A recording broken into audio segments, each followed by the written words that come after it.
नमस्कार, मैं मनीष कुमार वर्मा। इस न्यूज़ में आपको बताएंगे कि किस प्रकार से प्रधानमंत्री बाहर घाना में गए हुए हैं। वहाँ 71% ईसाइयों ने राम नाम का देखिएगा किस प्रकार से जप किया। उसके बाद हम लोग सुनेंगे गिरिराज सिंह क्या बोल रहे हैं।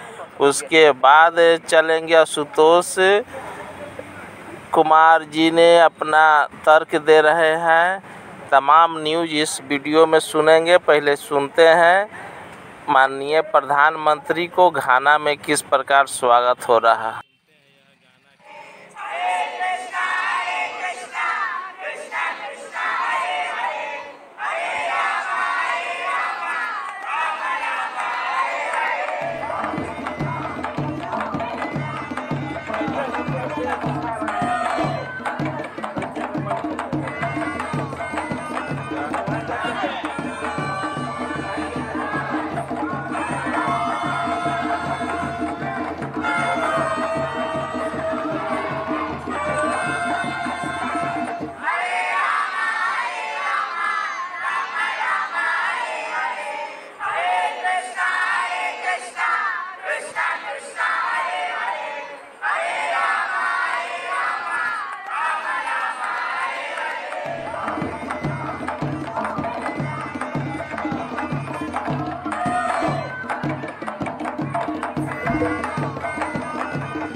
इसलिए तकलीफ हो रही है, उनका टेंशन है, उन्हीं का टेंशन। बिहार का गरीब गुरबा इनके माई के समीकरण में भी क्रैक है।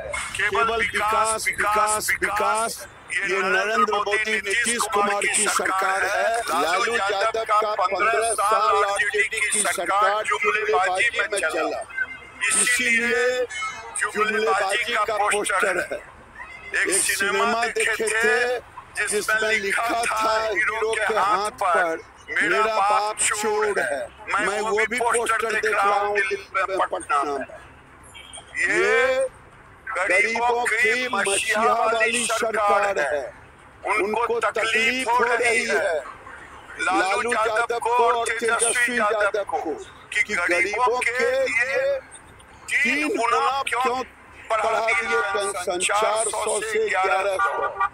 इसलिए तकलीफ हो रही है, उनका टेंशन है, उन्हीं का टेंशन है। वो अपने टेंशन को दूसरे को लिख रहे हैं। ये तय है कि बिहार का गरीब गुरबा इनके माई के समीकरण में भी क्रैक है।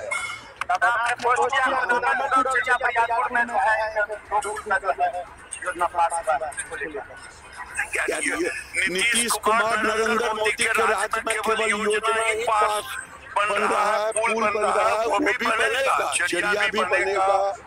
देख रहे हैं कितना बड़ा एलिवेटेड रोड बन रहा है। केवल विकास विकास विकास ये नरेंद्र मोदी नीतीश कुमार की सरकार है। ये लालू यादव की सरकार नहीं है जहाँ फिरौती, शाम में दुकान बंद। ये बिहार की जनता भूली नहीं है कि बिहार को फिर से अंधेरे में नहीं लाना है, बिहार को फिर से गुंडागर्दी राज में नहीं लाना है, बिहार को फिर से अव्यवस्था में नहीं लाना है।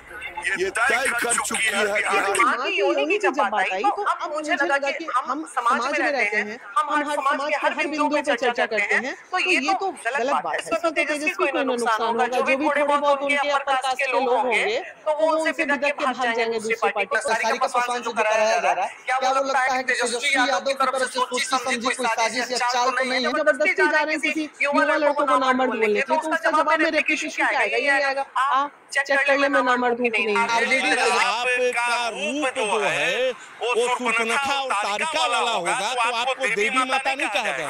तारिका पासवान जी है इधर लगातार खास करके बिहार वर्ग को टारगेट कर रही है। उनका जो है आप 2-3 दिन पहले का भी सोशल मीडिया निकाल करके देखिए। माँ बहन को आगे कर करके, माँ बहन को परोस करके जो लोग सत्ता में बैठ जाते हैं। भैया आपको ये बोलने का अधिकार किसने दिया? सारिका पासवान जी, आप जो भीमराव अम्बेडकर जी के नहीं, आप जो भीमराव अम्बेडकर जी के संविधान की दुहाई देते हैं, तो क्या वह संविधान सिर्फ दलितों के लिए बना है? तो इस प्रकार की शूर्पणखा और इस प्रकार की मतलब क्या कहें, हमारे शब्दकोश में ऐसा शब्द ही नहीं है कि उनके लिए मैं बयान करूं। तो ऐसे औरत को क्या हम चंडी अवतार बोले? ऐसी औरत को क्या हमें सीता सावित्री बोले? और मैं उनको तब से जानता हूँ जब आम आदमी पार्टी में प्रतिक्रिया है, जब सारा चीज नहीं मामला परमेश्वर मुखिया जी का मामला उठा के कैसे उठा, हमको ये तो बताइए। पर जांच होनी चाहिए कि आखिर परमेश्वर मुखिया जी के मामला को उठाया तो क्यों उठाया? उनके बारे में जलील करने वाली बात अगर सारिका राय जी बोली तो क्यों बोली? यह जो है बिल्कुल गुणगान कर रही हो कि बिहार में पिछले 50 साल में 100 साल में यदि सबसे बड़ा हत्यारा कोई पैदा लिया तो उसका नाम है लालू प्रसाद यादव, जो अपने सत्ता के लिए किसी को नहीं छोड़ा। वो व्यक्ति मियाँपुर में 32 यादव मारे गए, काटे गए एक रात में। बाथे में 60-62 की संख्या में दलित काटे गए, सेनारी में भूमिहार काटे गए, 12 में भूमिहार काटे गए, आरा चौरम रामपुर में भूमिहार काटे गए, दलेल चौक बरौरा में राजपूत काटे गए, बेलछी में धानु और कोयरी कुर्मी काटे गए, शंकर बिघा में अति पिछड़े काटे गए। कोई ऐसी जाति नहीं बची जिसको अपने सत्ता के लिए लालू यादव ने कटवाया नहीं बिहार में। ये महिला के नाम पर महिला है जिसको छूने के बाद शुद्धिकरण करने के लिए हाथ मिट्टी से मटियाना पड़ेगा, साबुन से धोना पड़ेगा। इतनी गिरी हुई, इतनी नीच है। इसने किसको छोड़ा है आज तक? चिराग पासवान को बेइज्जती करने का, चिराग पासवान को नीचा दिखाने का, राजनीतिक नुकसान पहुंचाने का एक भी कोर कसर इसमें छोड़ा है? लालू यादव और तेजस्वी के इशारे पर इसने साधु पासवान को गाली दी, इसने चिराग पासवान के जीजा जो अभी जमुई से सांसद हैं उनको इन्होंने गाली दी कि अपने बाप का नाम बताओ। क्या अशोक चौधरी की बेटी शांभवी जो समस्तीपुर से सांसद है, क्या वो दलित नहीं है? वो भी तो दलित महिला है। अशोक चौधरी को इसने बेटी बेचवा कहा, स्मृति ईरानी को इसने 5 एक्सेल कॉमर्शियल सिलेंडर कहा। ये महिला कहलाने के लायक है? लालू प्रसाद यादव जी आवेश में आकर मीडिया में बयान देते हैं, भाषण देते हैं कि कौन माँ का दूध पिया है जो आरक्षण खत्म करने की बात करेगा। 400 की संख्या में हम लोग गए, डब्बा वाला दूध लेके, पीला झंडा लेके लालू जी को दिखाएंगे झंडा और डब्बा का दूध, देखेंगे कि भाई आप डब्बा का दूध पीजिए, हम लोग माँ का दूध पिए।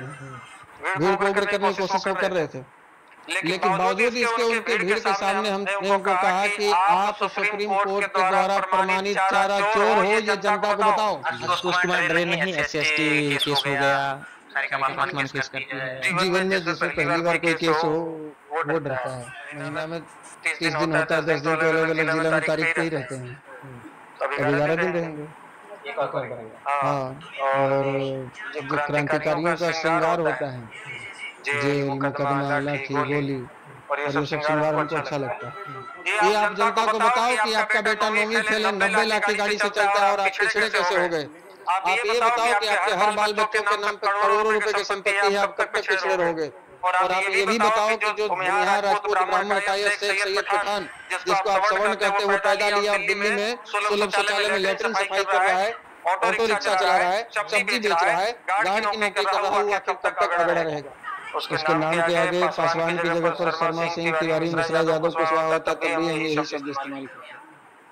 और ये तो दुर्भाग्य है पासवान समाज का कि ऐसी लालू प्रसाद यादव जैसे चारा चोर की चमची पैदा ली आपके समाज में, जो आपके समाज को बदनाम कर रही है। दोबारा यदि हमारे महापुरुषों के बारे में ऐसे कहोगे तो फिर से कह रहे हैं कि बीच चौराहे पर राख लगाकर जी उखाड़ लिया जाएगा, बोलने के लायक नहीं बचेगा। उस नीच महिला को हमारे महापुरुष को अपमान करने का अधिकार किसने दिया?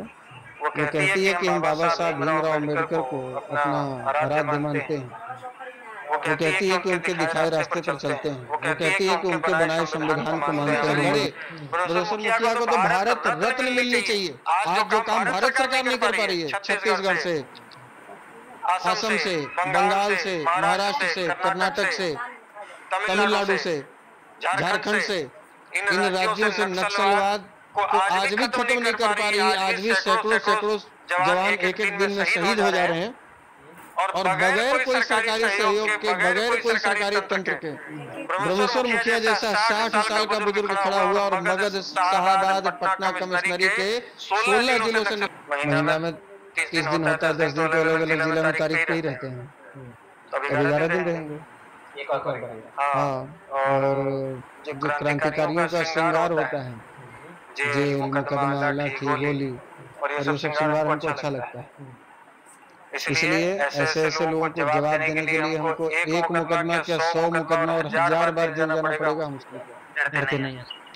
डर तो माँ पिताजी और भगवान, इसके अलावा किसी से नहीं डरे आज तक, नहीं कभी डरेंगे। 2 बार मरना तो होता नहीं इंसान को, एक बार पैदा लेता है, एक ही बार मरता है। इसलिए सब कोई बात नहीं है, लेकिन हाँ इतना जरूर कहना चाहेंगे कि इस जातियों में पैदा लेना अपनी चॉइस नहीं होता है।